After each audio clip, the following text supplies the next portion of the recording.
Firstly, it is important to understand that the concept of dimensions is often used in a metaphorical sense, rather than a literal one.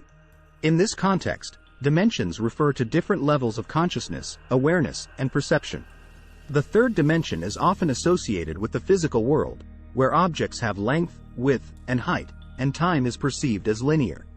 The fifth dimension, on the other hand, is associated with higher levels of consciousness, where time is perceived as nonlinear, and individuals have a greater understanding of the interconnectedness of all things.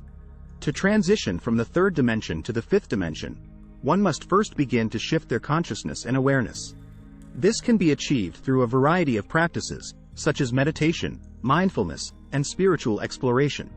By quieting the mind and focusing on the present moment, individuals can begin to connect with their inner selves and tap into their intuition.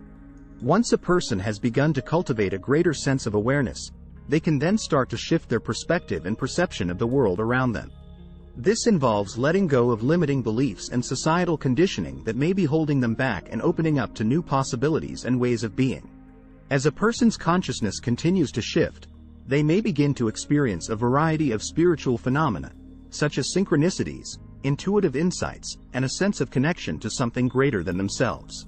This can be a transformative and sometimes challenging process, as individuals may need to confront and release old patterns and behaviors that are no longer serving them. Ultimately, the transition to the fifth dimension is a gradual and ongoing process that requires a willingness to explore and expand one's consciousness. It is not something that can be achieved overnight or through a single technique or practice. Instead, it is a journey of self-discovery and transformation that requires patience, persistence, and an open mind. In conclusion, transitioning from the third dimension to the fifth dimension is a process of shifting consciousness and perception, letting go of limiting beliefs, and cultivating a greater sense of awareness and connection to the world around us. While the journey may be challenging at times, it can ultimately lead to greater spiritual growth, inner peace, and a deeper understanding of our place in the universe.